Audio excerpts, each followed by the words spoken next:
Ramadan.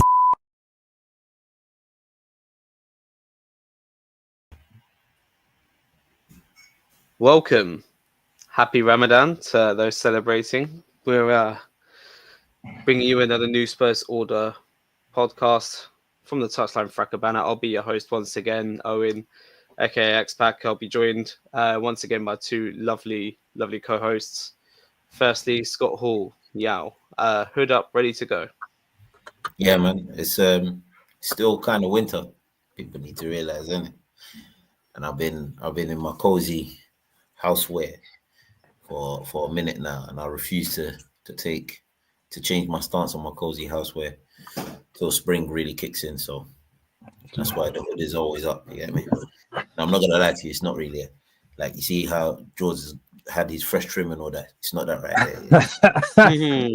There's a lot of hectic stuff going on top. So yeah, me, bruv. Oh, don't get me started. I'm being forced to grow my hair, but guess Swear that's down. all I'll say on that. Well, yeah. It's been a nice little experiment. I literally have a hairband on right now for what I'm calling a man bun right now. You got the Dragusin. I'm not even allowed that, I don't think. Well, I've got like really long bits on the back and sides as well. It's absolutely horrible. If we Don't grow no mullet, bruv. Oh my god. Actually, no, that's not too bad. You got the avatar. It's going on. Ironic because I have my photos give me a 5-year reminder with my little CED trip to Turkey. But yeah, it's been a journey. I'll say that. Decent. See, shout out to those who struggle in spring as well with hay fever. Make sure you get your antihistamines. Little tip: go to the pound shop, get your antihistamines. It's just much cheaper. I ended up suffering with a bit of a reaction the other morning where I actually ended up blowing up to the point I almost had to go to the hospital. But anyway, less of that. I just sound like I'm suffering now. Durag Diaries, Road Dog, Jorts. Second, how's it going? Yeah, it's all right. As you all said, I just come out of the depths of the dungeon. I had no trim for like 7 weeks, bro. The longest it's been in a long time. I was in hoodies for a while, so now I got the trim. It's staying out. I'm glad I didn't even have to wear the durag. No win. It was like, it's cool, man. It's cool. So now, obviously, yeah, we lose. I feel like I'm always here when we lose, but yeah, it is what it is. Trim Diaries is all right. We'll continue. Just coming off the back of an uncharacteristic Spurs home loss to Man City. It's funny, we said in the preview last week it was just going to be a customary preview just to say we'll lose to Ipswich, but we'll beat Man City. It ended up being the flip of that. Firstly, Jaws, what did you think of our lineup going into it? There was a lot of contention in the group chat about a specific position. Going into it, obviously a lot of players rested, but what did you think of it? I thought that the lineup was some much needed changes. I think the only one that I was disappointed with is obviously Spence. Like, I think everyone was probably in agreement that you don't drop your most informed player. He's literally been, I know some people don't like to follow these ratings apps and stuff, but he's statistically the best defender in the league in 2025. Like, Jed Spence is man of the match performance, and you drop him. I know that he might have tired legs, but we're not playing this weekend. So I feel like it would have been worth putting him up against Doku, which we'll get into after because we already know what was happening. Everyone expected that first half to take place when Doku's versing up Pedro Porro. But outside of that, dropping Kulu and Son, to be honest, they're two players that have needed rest. I feel like you've been seeing from Kulu, and he even come out and said it himself that he's been playing at 40 and 50% for a lot of these games. But because he's not injured, he's having to play through because some of the other players aren't available. And then Sonny, you've seen his performance levels dropped quite heavily recently. And I do think that some of that has been due to his lack of fitness. He's been playing a lot of games. All of us probably said as well and agreed that Sonny's not a player that can play twice a week, but he's been doing that for about the past 2 months. So again, I wasn't really too mad at the lineup. I thought that it was it was interesting to see. First half obviously didn't play out the way that well, it was the way that we expected, but not the way that Ange planned. Yeah, it's one of those. Son Kulusevski definitely needed a rest for a long, long time. I wasn't mad, obviously, without the benefit of hindsight and knowing what we know now about that poor performance.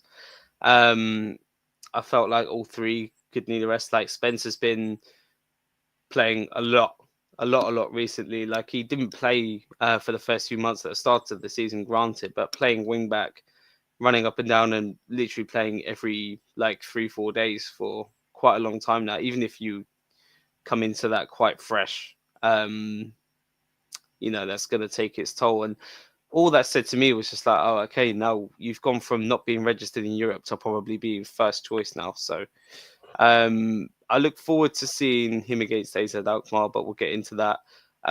Son, like you alluded to, George, definitely needed a rest, and Kulusevski too. I just hope it's not come too little too late for one of those players, where we had a little leak from one of those players who hopefully isn't too bad. Yeah, what did you think of that lineup going into it? This is just one of those things where it's another thing for me to be like, I've got no time for Ange. Like, it's all right, fine. There are players that definitely needed resting, but like George said, you know, we're not playing for another 8 days. You could have easily have gone with your strongest lineup, or what would have been your strongest lineup, and you know, made that work. The risk is, and this is the one thing that kind of like most people would probably be shouting about. What if he played him and he got injured? Okay, fine, but we're flipping like 13th in the league, bro.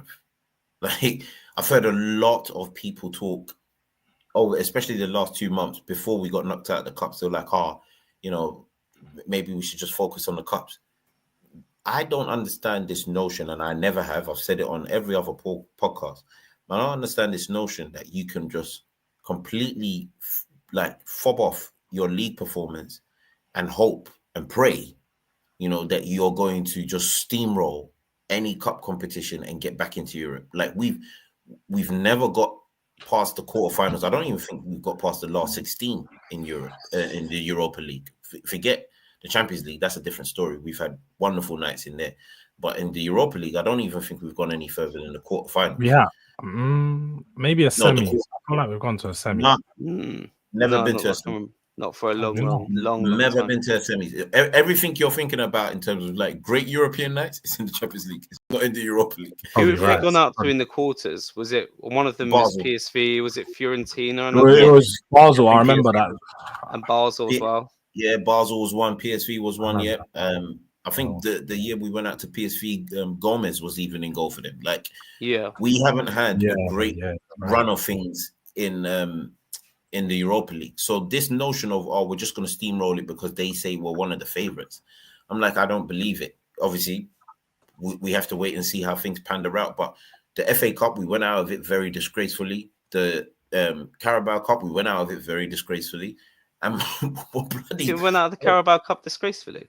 Yes, 100%. The best team in Europe. The second leg was I couldn't give a flying crap if they're the best team in Europe. There's a way of going out and there's a way of getting clapped. We got slapped. Yeah, like that's a disgrace, especially when you've got the lead. Nothing was managed correctly. The game was done before the 60th minute. That's embarrassing. Honestly. So I've got no time for it. But yeah, for me, you just go with your strongest lineup. But obviously, we will get into, you know, what happened in that game. I didn't watch the whole of the first half. I caught the last 10 minutes. So the first half an hour, I won't be able to really say much on that.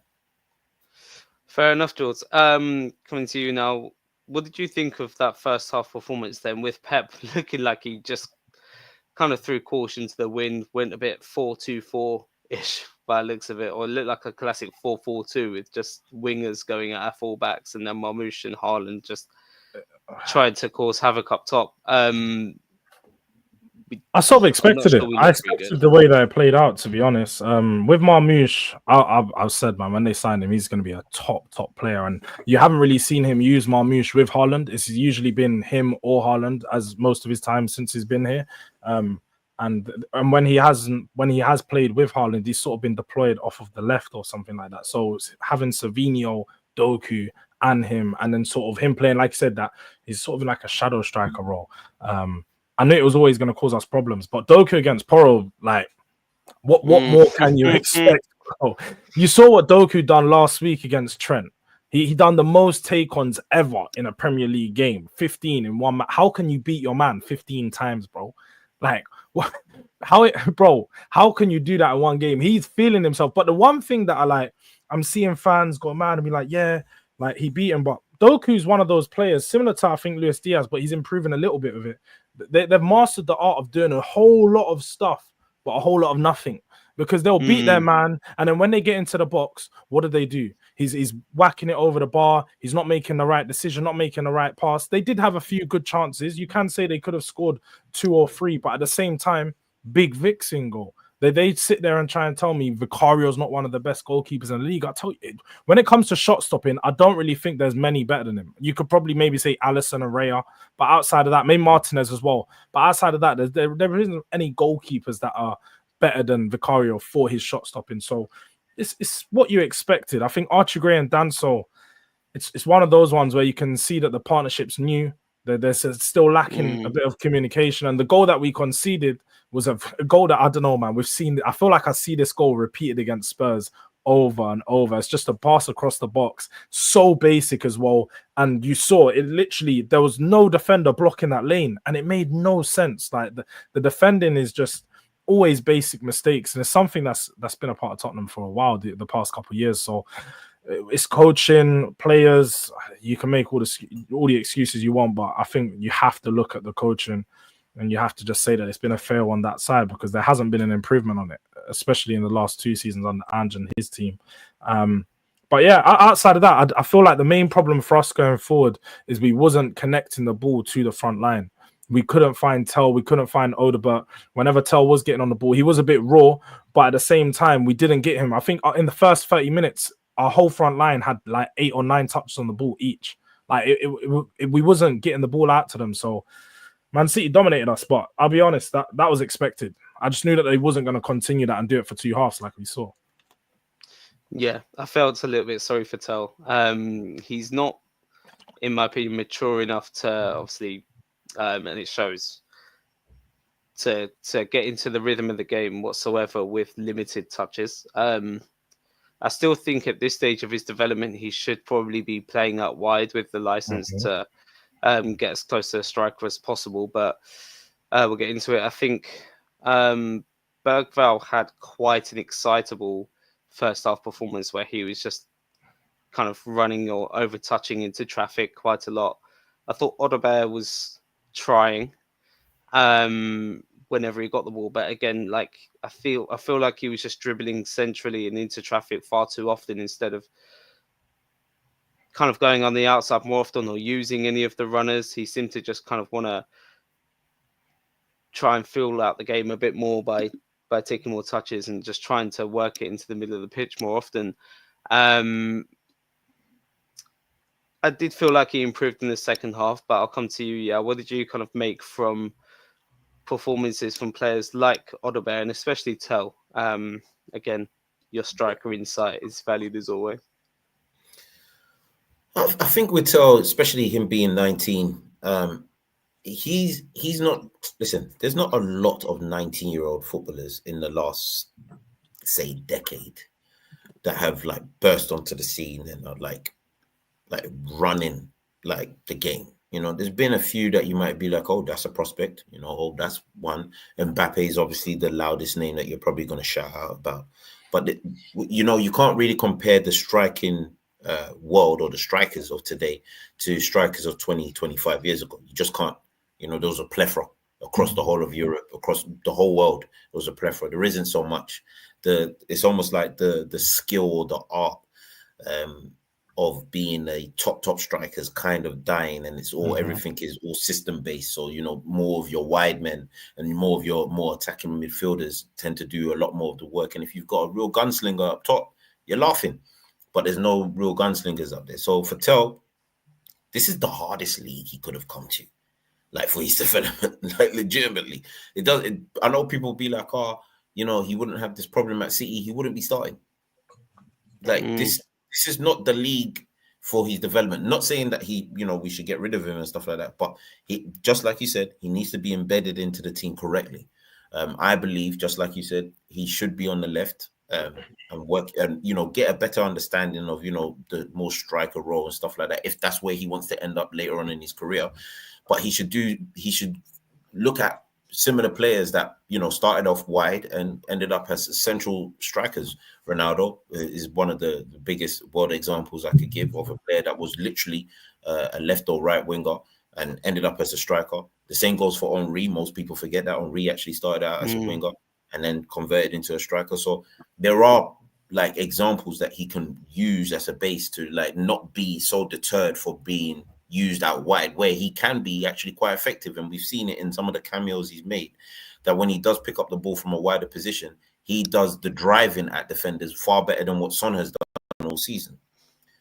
So I'm not being harsh on Tel, because I understand the position that he's been brought into. He's 19 years of age, for flip's sake, prospect, but I can't really be hanging the whole world upon him. Odobert has just returned back from injury. He's another one, lively. You know, there's something there. We have to give him time. He's just come back from injury. Like, if you want a perfect example of how many players we've had come back from injury and not hit the ground running, just go look at what we did last season. We had a plethora of players come back from injury. They came back and nothing changed. It was just inconsistencies all over the place. So Odobert, if used correctly, I think he can be something quite dangerous for us, especially in Europe, because the European game will be far more open for him and Tel. You know, so there are chances for them to grow. Archie Gray, I had a long think about this today. Archie Gray, yes, I do want to see him at centre mid. I do want to see him as the number 6. I don't know if he'll be starting number 6, but obviously we have the whole preseason to see what, you know, is developed from that. But what I will say in terms of his development is, having played the majority of this season as a centre back, surely by the time he gets to the number 6 role, he's going to be a monster, because the experience and understanding of what your defenders are going through, you know, as your team is attacking and almost picking up the space, surely he should be developing well. Obviously, we'll see how that develops into the summer, but I see a very bright future for him. Bergvall, that kid's growing in confidence, you know. There's something there. I think I said this a while back.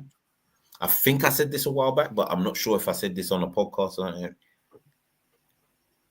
If we're going off players that he reminds me of slightly from the Tottenham tenure, he reminds me of a young Eriksen minus the goals. But if I'm going off his play style,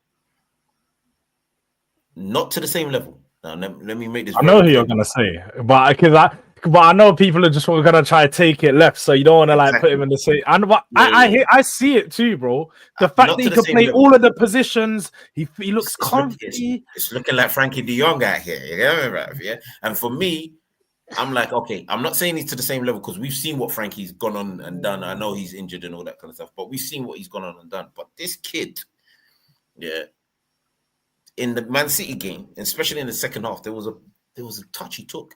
I think the ball came from the left-hand side. I'm not sure if it was Destiny or Spence that played it to him depending on the time of the game. But he took the touch, turned into the pocket. I was like, oh, he's going to just pass it out, because that's what I'm used to. I'm used to seeing, you know, like our midfielders just get it, turn, look, and try and, you know, make a pass unnecessarily. And he did something I haven't seen any of them do. Maybe Maddison on the odd occasion, Kulu sometimes. He drove. He said, this pocket that you man have opened for me, I'm taking it. Yeah.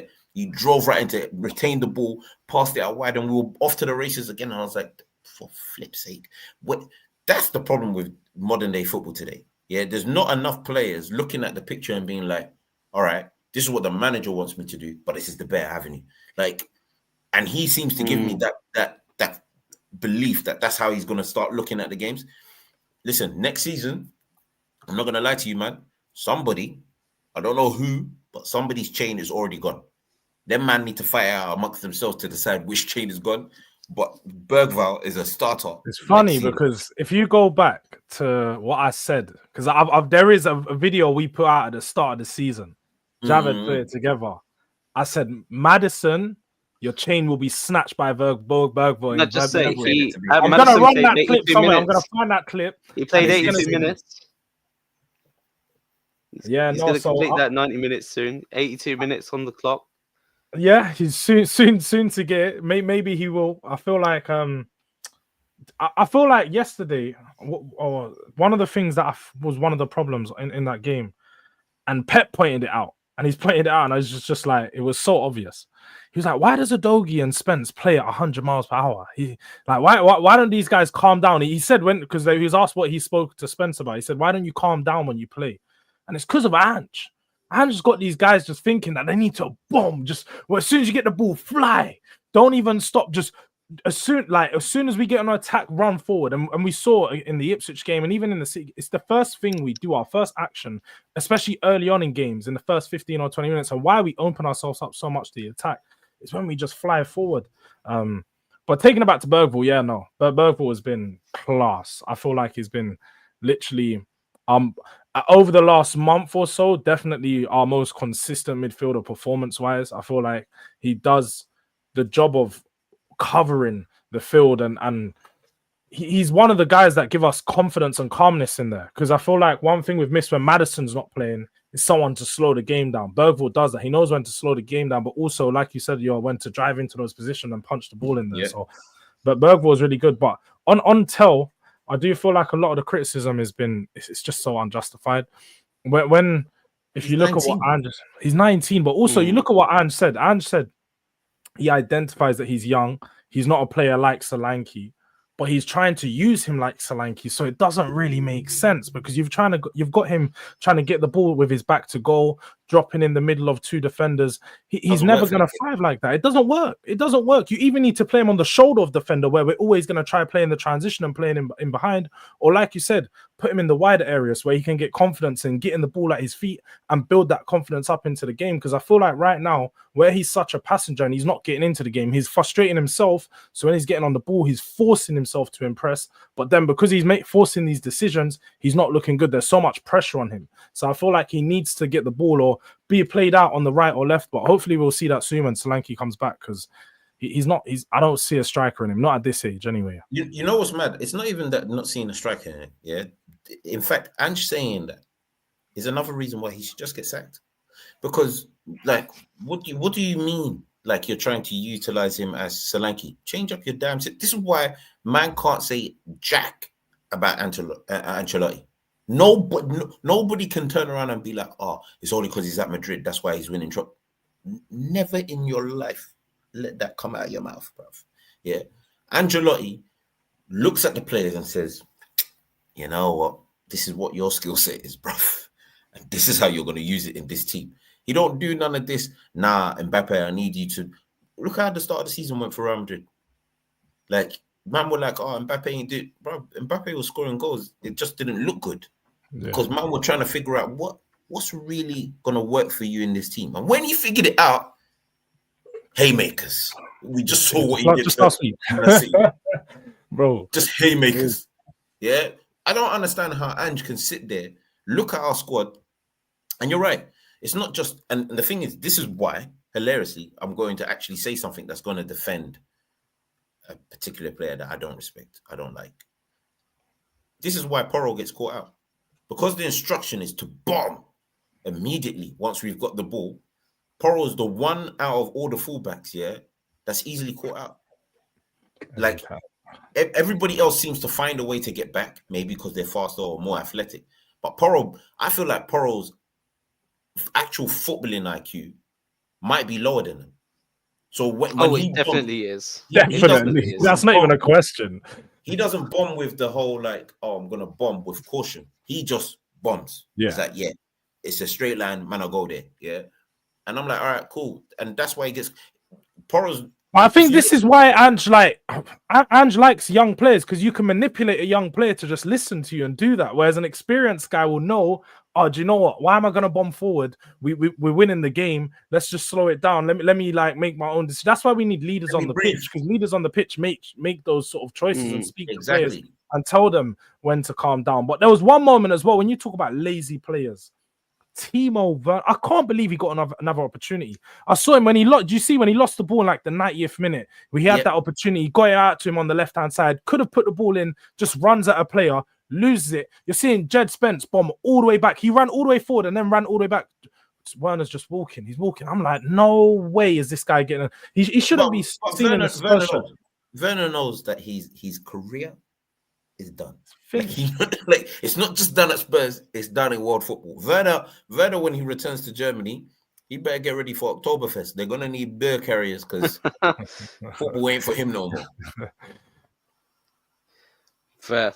I feel like I would be doing a disservice to the integrity of this podcast if I didn't comment on Brennan Johnson as well. I've just realised I don't know who that is. what his performance was like. Was safe to say it was a bit of a letdown. A bit, especially for me. He had one good moment. Yeah, it was a case of him growing into the game. I don't think he got a single good action in the first half when I was a bit okay. I'm low-key just expecting to get absolutely cooked in the group chat right now. I think I managed to escape it somehow. But yeah, like his touch was off. Every time he tried to pass it, it would be right into a City player. Like he didn't take on a man. No, actually, that's a lie. In the second, I can't believe I'm saying this. In the second, he put it through Kovacic's legs. He done the take that on. Was like in the second half, and like, the pass led to the Son chance.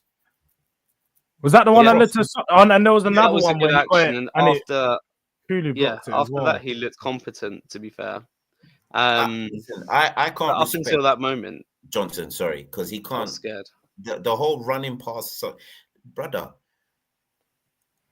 you can't explain to me how you have been fortunate, blessed, even I'll say, to be playing at this level and can't run past man like any man. Like that, bro. How has it taken us 27 games to visibly see and notify an actual take on? I don't want to hear the metrics and stuff like that. I want like visually actually see an actual take on. How can you not tell me any other take on other than what you just saw yesterday? There's Odobe registered quite a few. And comfy, by the way. It's embarrassing. I was enthused by that. Yeah, and it goes without saying as well, just to summarize the Timo Werner point. I don't know how he's getting on the bench or the squad over a certain Mikey Moore either. Another horrible cameo. Sorry? Is Mikey injured again? You never know with this team. I did hear something like that. Someone put that in one of my chats the other day, but I was like, I haven't heard anything. But I also wouldn't be surprised with this team hiding it. It's typical Spurs. I prefer us hiding stuff than it just getting leaked. I'm still not over those. To be fair, yeah. The whole those 10 years under Conte and Mourinho and literally every single thing. Like you see it with United now as well. Every single thing is just getting leaked. It's just like, okay, it's nice to know what's going on, but how is the club being run if we've got treacherous little bleeders leaking literally everything? And that's why snitching had to go. We knew who the snitch was. We knew who it was, bro. And the leaks were still happening even after he left. Yeah, but they died down. You get me? Obviously, he's got people inside there. He probably had who'd they sack recently? They had a medical guy, the one that was in the documentary. My man was rubbing up man's legs. Oh, has he actually been sacked? I'm pretty sure he was the one that got sacked. Yeah, at least half the medical department ended up. Yeah, most of he was the head of medical. He got sacked. No, but they have to, because look, it's incompetence, bro. Like, as much as I would love to. I don't normally blame managers. Anybody that knows me and has listened to the pod over the years, I don't know. It has to get drastic fast before I start blaming managers. As much as I want to blame Ange for this, I can't understand. Like, somebody has to be giving him the green light to play these players when they're returning from injuries. Like somebody, I don't feel like Ange has that kind of power that some people think he does to be saying, I'm going to play these players anyway. Like, you're right, fam. We've gone 2 years with major injuries. This year was probably the worst. Look at how other clubs in the league are complaining about injury crisis, and we're like, yeah, we've had it all season, but we can't complain because we're 13th. Yeah, it's an annoying one. Yeah, to summarize the Man City game, I'd say we finished it really, really well, actually. Like, I feel Should have like got we a could have draw. scored 1 or 2, could have been a draw. It is what it is. We just needed to finish the game with intact players in the end, to be honest. I feel like that was probably one of the biggest goals from that game, that we may not have had any new official injuries, although, again, we're I mean, waiting to there's been find press out. conferences and nothing's come out, to be fair. Yeah, we just need to see if there's any results from a certain MRI scan, but we'll see. We'll see if there's any change in that. Speaking of change, change for Tottenham. It'll be interesting to get both of your thoughts on this. I'm not local to the area. I haven't been to a stadium in a while. Never been a season ticket holder, but change for Tottenham have put across like a bullet pointed new new proposals forward, mostly around kind of fan led advisory and decision making. Holding the club accountable for past commitments made to supporters, including pledges regarding ticket pricing, stadium atmosphere, and competitive ambition. Ensure transparency in financial matters, but particularly regarding the reinvestment of funds from ticket sales and sponsorships. Daniel Levy to step aside as chairman, just outright fair. Pushing for a new owner, seek new ownership that aligns with the club values, and just having fan advisory board members that are literally transparent and basically just in the know with everything. And yeah, organizing protests and petitions and coordinated campaigns for meaningful change. Working with supporter groups, media, and ex-players to amplify our message while engaging in direct dialogue with potential investors and stakeholders who share our vision. Yeah, what do you initially think of this? Because I think the Tottenham Hotspur Supporters Trust has initially, like, they've just had a meeting with Spurs, I think, to discuss the whole ticket pricing thing, which I think is the main issue, which should be probably put out there, along with, I guess, just a proactive approach to what our ambitions are. But how do you feel about it? The first thing I'd like to say is, despite me being a Spurs fan, I'd like it to be known by the rest of other fans of other clubs and our own fans that a large portion of our fans are stupid. They're dumb. They didn't get out of secondary school. They barely got out of set 10. They're stupid. So why would I want to hear or even put the reins of any sort of control into these fans' hands? And why do I call these fans stupid? I'll tell you why. We've had Enoch for 24 years, give or take. Daniel Levy for 24 years, give or take. There's been rumbles of protests in the past, barely any noise made. There's been a protest. They protested the Super, and this is what I mean by stupid. They protested the Super League that was proposed. And all the Sky pundits came out and said, this is nonsense, too much football and all this stuff, blah, blah, blah, blah, blah. It's all for the like money and all that kind of stuff. Only for the actual UEFA committee to go and create the exact same carbon copy of what the Super League was going to be and give us more games. And obviously we've had multiple injuries and suffered from it. And clubs have gone and got their money and all that kind of stuff. So they went and protested this, but most people didn't realize that was the first in Enoch's tenure, the first actual all out were going to actually protest against the club. That was the first. And the first time they ever done this was against a stupid Super League. Not against Daniel Levy, against the Super League. So now they go and protest against Daniel Levy, who, fine, I don't want him there either.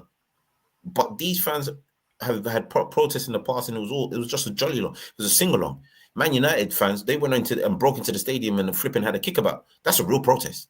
Like, I come from the Roy Keane era of thinking, if you're going to do it good. Do a real job. Yeah? Don't come out here and do some fraudulent job and then saying you're a protest. Yes, the ticket prices are high. You can argue that. This is where a trust should be coming in and arguing for the fans. They should be arguing for maybe more obviously we got great accessibility within the stadium, but they should probably be arguing for stuff like that. They should be arguing for probably how much food is costing in the stadium, other things like that, maybe fan-led tours, like stuff like that is what they should be arguing. There's no way this stupid cohort of flipping fans like cooperating and getting together should be talking about, oh, we need to know like what transfer policy. Brother, you don't pay for the flipping transfers. You can make your noise all you want, yeah, but the club don't have to tell you jack about this. So I don't understand some of the bullet points that they've put there. Who the bloodfire do you actually think you are? There is no, go find any club. Real Madrid fans. In fact, let me even scratch the road. Let me go to true, real better than bad fans. Go to PSG. Go to them ultras right there, yeah? Them ultras don't have no bullet points. They tell the club, nah, we don't like my man, yeah? But the club 9 times out of 10 don't give a damn. You know why? Because they will do what the bloody hell they want to do. It has to be mad uproar for them to not do it because they know it's hectic. It's not worth it. Like trying to get Pogba to come to PSG. The man were like, nah, he used to play for Marseille. It will go left. All right, cool. They went against it. But other transfers, they will run it. They'll run it. They don't have a problem with it. We have too many fans that in this current moment, especially with all the noise and uproar that we're making, because we're 13th in the league and, the league performances have been poor. We have a lot of fans that feel they're entitled to demand things from the club. Yeah, you can demand that Daniel Levy stand down. And I agree with those protests, by the way, because what we've received in 24 years is a farce. We're a football club.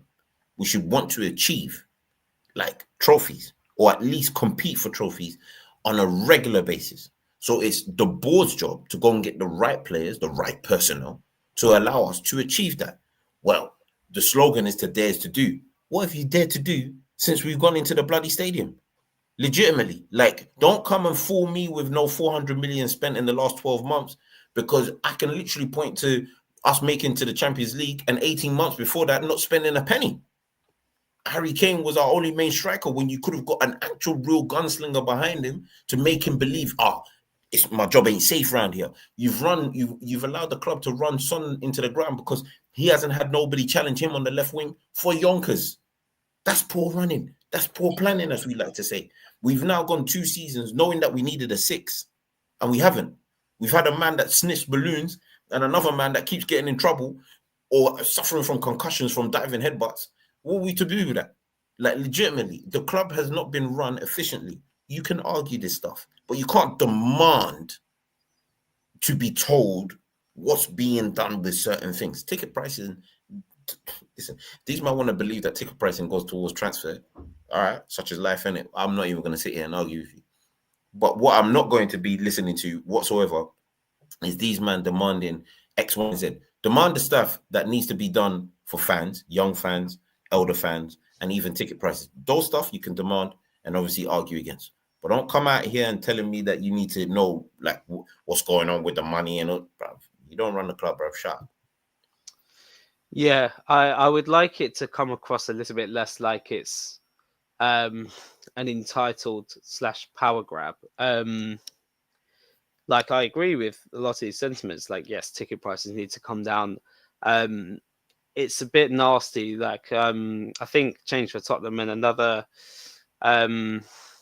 group were trying to get the board to listen to some of their ideas to improve the stadium atmosphere, and then they initially entertained it and then just swatted it away, which is nasty stuff. And then yeah, like, there's just all of this talk about like, oh well, we need to be on the board, but like, who gets selected for this then? Because there's going to be a lot of people who are going to feel misrepresented whatever happens, and whoever's selected on the board, this group are going to feel misrepresented. Like, you're going to need like a whole like near small stadium worth of fans on this board or the advisory section of this board to make it work. And I don't think that's realistic. And the protests as well.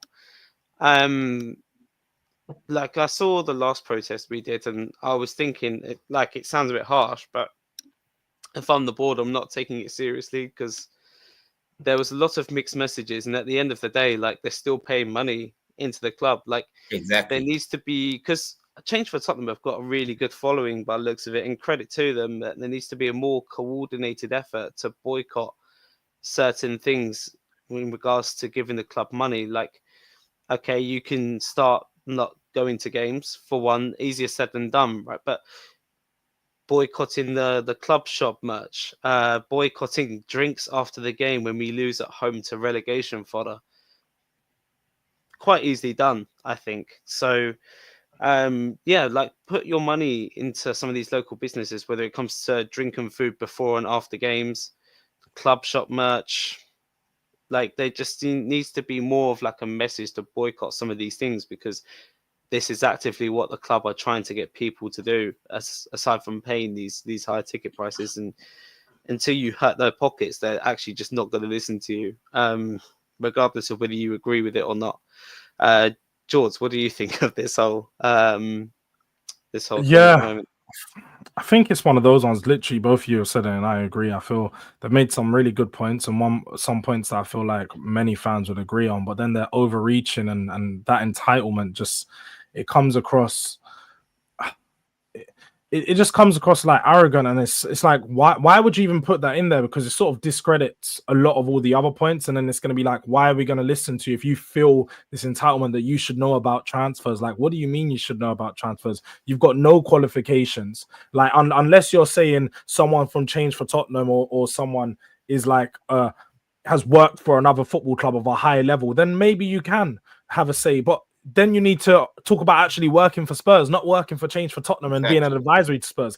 It doesn't make any any sense. So be any transfer talk or talk about, or would they like to be in talks with investors of Tottenham? Like, I don't think that should take place. If you want to have separate talks, or if investors want to reach out to you to understand your feelings towards Tottenham and how you'd like to see the club change, and if that's a separate conversation, but it shouldn't be something where you feel entitled to be a part of those conversations. Because again, Tottenham hire people, and they've got people that are experts at this, business experts that are taking control of these situations. And fans, as much as we feel like we know a lot, we don't know anything of what's going on in those conversations, and how much and all these different things that it takes to make these deals happen. Because you see, just with Manchester United and all these other, it takes 3 or 4 years sometimes to buy a club, 2 years to buy a club. Just because Chelsea and Todd Bowley, they were thrust into that situation, it all happened fairly quick. Any other deal takes some time of negotiating, some time to sort of phase its way in, and people need to understand that. So yeah, I feel like they made some great points. I'm definitely on board with regards to ticket pricing and some of those other things, but they've got to steer clear of trying to be too involved in what's actually going on at the club. We can demand better performances. You know, we can demand that if you are going to raise the ticket price, at least the performances go up. Because let's have it right. If we're finishing first and we're winning the league, ain't nobody caring about that ticket price. Nobody cares. I'll pay £100 for my ticket if I know Tottenham are going to win every game. I don't care. But at the end of the day, if they're going out there and they're performing like this, and we're getting thrown to go watch some of these horrible players that aren't serious, then and with what, we're 13th in the league, you can't charge these prices. You can go look at West Ham. You can get a ticket at West Ham for £20 or £30 sometimes, because they like the stadium's too big for how many people there's available. Literally, bro. And then you look at other teams in the Premier League that are 13 for 14. They're doing their season tickets for like £400, £500. Spurs is double or triple that price. So yeah, there just needs to be some pullback on that side of things. But whether that happens or not, Daniel Levy, I don't expect much. I don't feel like they're gonna take this serious. Yeah, I'm pretty sure it's going to go exactly the same way. And I think Bloomberg or some kind of media outlet talking about the money side of it was saying there's actually been plenty of interested parties who have been willing to buy Tottenham, and then it's been rebuffed by how much Daniel Levy's been asking asking for. I think Daniel Levy's been asking to stay on as chairman as well, which has kind of delayed You him know why coming that to take is, though? over. You know why he wants to stay on as chairman, right? Cool. Do you? It's because how much of an owner? He's like 25% owner, right? Yeah, he's got Yeah, quite he's a gonna get. stake. He's got a fair bit of Yeah, ownership involved in the Yeah. club, doesn't he? So I So feel like my main reason for why I generally believe he wants to stay at the club or stay as chairman is because it's literally the reverse of what my man said to Batman. You know, whereas if you stay long enough, you'll be the villain. Well, in his case, he's been the villain for so long. If you stay long enough and things turn around, you become the hero. Nah, brother, you don't become the hero in my story. Yeah, I will boo you to forever because listen. As I've said many times, I can tolerate man making mistakes and owning up to their mistakes. That part I can live with. Daniel Levy has come out time and time again and lied and lied and lied and lied and lied, and then move the goalposts and move the goalposts and move the goalposts. I've got no time for it. So there's nothing that can be done. Spurs could win every single, and I know this is not going to happen, but Spurs could win every single trophy in the next 5 years. Just bow, bow, bow, bow, bow. I still won't accredit it to Daniel Levy because of the nonsense until he comes out and apologizes to everybody in the world, yeah, for the nonsense he's put us through as Spurs fans. Nah, he can forget it. I ain't got time for it. Yeah, fair enough. I like that point the most as well. I think coming from Jules, where a lot of the points in regards to like the power grabbing, it just masks some of the actual good points which have been made. Like we can echo the same sentiments and agree to be part of that, but where it's coming across like a bit of a power grab sometimes, and where it's a bit of entitlement showing as well, it just kind of undoes a lot of the good work it seems like they've been doing in such a short space of time. But who knows? All power to them. Who advised them to put that out? Like there's too many like brain cells, yeah, that sat there and literally said, yeah, Daniel Levy's gonna be scared of this one. Jesus Christ, brother. Honestly, like who advised these men to put that out? And this is another thing that, like, are you not embarrassed? Like, legitimately, are you not embarrassed? Did you really type that out and think to yourself, the chairman of $1 billion plus? Yeah, we're talking about market value. So Spurs are valued at what, 3.2 or something like that? $1 billion club. You thought the chairman was going to read the part where you man were demanding to know about transfers, be advised and told about transfers, and have them hear your advice on transfers. The same club of fans that I went to the stadium when I was in the South Stand, my good old season ticket when I used to be there, South Stand, and man were telling me, yeah, we got to start Højbjerg against Sporting Lisbon because he runs around. He's energetic. You want me to listen to these man's advice when I saw flipping Højbjerg getting ripped by Marcus Edwards, our own young buck that I was moved to like that Portugal? game. Oh, that was Nasty. And these are the Mm. men that want to be turning around and saying, yeah, the club need to listen to our advice. If you don't shut your mouth, yeah, what kind of nonsense is this? No. Change for Tottenham need to change that manifesto. That's what they need to do, because that was nonsense. Never do that again. Fair enough. Moving on, we got AZ Alkmaar coming up in a week's time. It's going to be a quiet week. Really and truly, I think we should be really comfortable against AZ Alkmaar, and I can't wait. Obviously, we've already played them once this season with what was largely a second string side, even with all the injuries. one thing to note, they did have a second string side that game as well. I've looked into it a bit more, and apparently they had 4 of their first team players out. Yeah, they had a few injuries as well. Yeah, I'm just There's hoping. a much weaker side, yeah, because they dealt with Galatasaray. They dealt with them like. Oh, swear. Yeah. But to be honest with see you, I that. can't. I know most people don't want to hear this, but if we'd gone to Galatasaray with our fully strong team, we'd have dealt with them. Yeah, Like, I Solanke agree, and but Romero might That- be back for that game as well. yeah. I mean, Two. I feel like two key players that I feel like with Romero, I don't feel like we should risk him.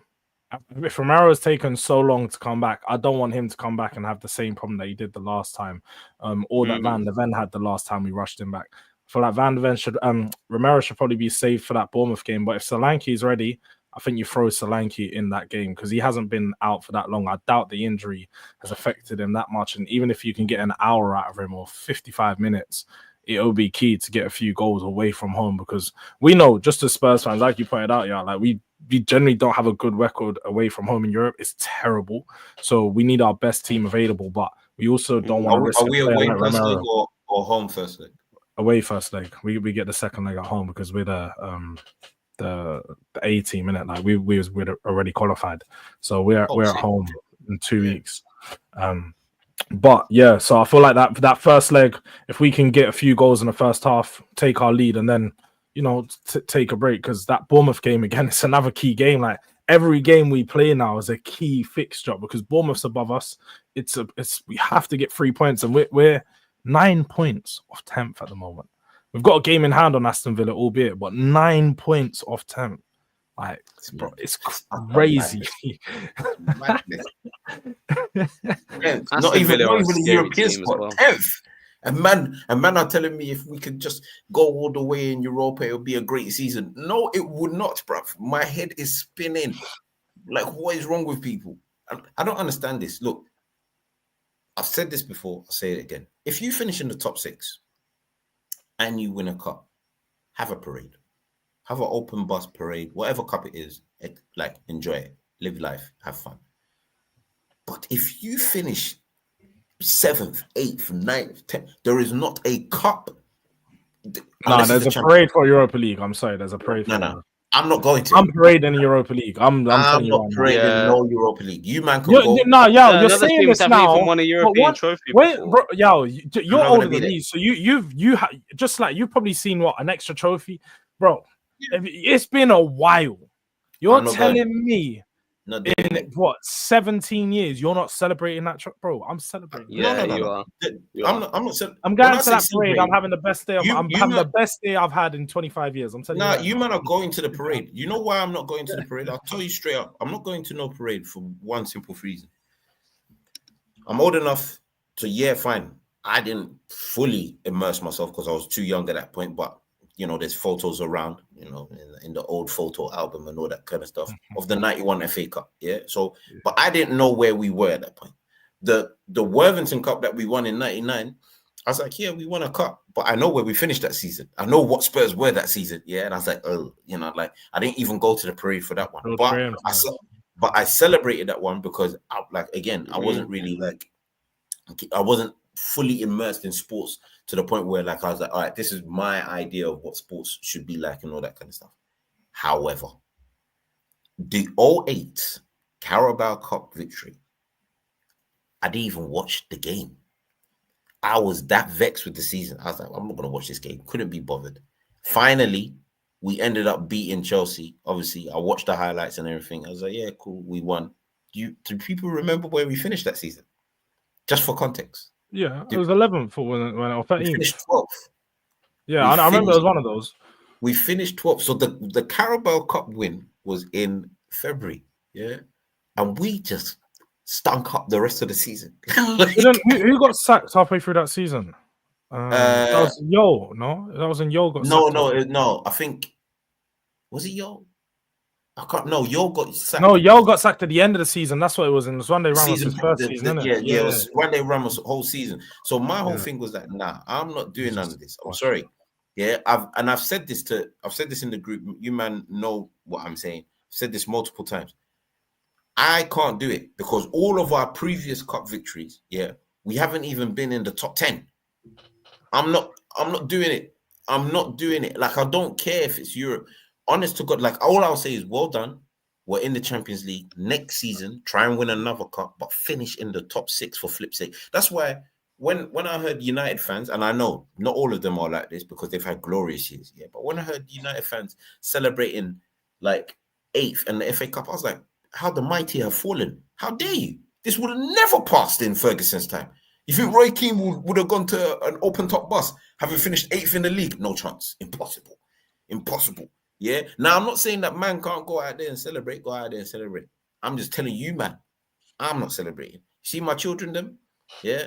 They're young enough. They don't know no better. So if one of you man want to look after them youths, no, they're gonna come celebrate. Yes, 100%. Their first trophy, they've got to come. Yeah. The father's given the blessing, they can come down. But me, I'm chilling at yard.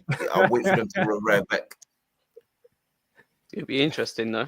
I mean, there's still certain other North London teams that haven't even won a European trophy and are struggling again. Well, according to obviously folklore, technically that's false. But obviously, yeah, we can talk. I know they say we've got that too. So if they want to count it, we count another one. You know, it's one of them ones. I mean, world football don't count it, but you know they want to. So yeah, they want to, and we can count the Audi Cup then. Like, it's not going to happen, but it's true. Yeah, it's true. But yeah, no, like I said, the only high of this season that you can potentially look at is legitimately the Europa League. And that's one thing I do like about the new format. Although I have said multiple times in the group that there's too much football being played. It's killing everybody. Way too much football, man. The one thing I do like about the new format is that they've deaded the whole drop down from previous years. That was killing. That was killing the Europa League every time. Yeah. Because nobody was taking it respectfully. Remember that year when Sevilla won it 3 times in a row? It's because they dropped down from the Champions League every time and just won it. And it was just cheat code. Like, yeah, it's made it. I suppose it's made it a little bit easier, but also at the same time, when I do look at it on the other side of the bracket, if you even make it that side, Bilbao's looking like the strongest team, and they've got a home fixture in the final. You've also got Lazio and Frankfurt to go up against. Bilbao Stadium. Yeah, it's at Bilbao Stadium. They've got a home fixture for the final, and they're probably the favorite team to go through. Yeah, and Lazio are looking hectic. Lazio are looking hectic, and also Frankfurt have won it recently, so you can't even write Frankfurt off. Frankfurt's another team that could be dangerous. So there's a few teams I'm looking at, and I'm just like, man, it's not going to be easy to even get to the final. Like, this team looking at our bracket, do you guys? So actually, on the two, hold on, let me even bring this up. Yeah, looking at the run, what's your guys' thoughts on who's going through to the next round at the very least? Well, what is it? If we beat Alkmaar, it's likely we'll get Ajax next. Is that true? Isn't it? How do we can get? I think it's Frankfurt against Ajax. Let me see. Somebody here. Hold on. I'm bringing it up as well. I don't really fear Frankfurt. So it's Ajax and Frankfurt. I'm pretty sure they're playing. Oh wait, this isn't the. So Ajax and Frankfurt are on our side, yeah. Yeah, it's Ajax and Frankfurt. If we keep Solanke and Romero or Van der Ven fit throughout some of these games, then you can have some sort of confidence. Like I'm looking at it now. That's the wrong one. But yeah, it would be. We got RZ, and then what is Frankfurt, Ajax.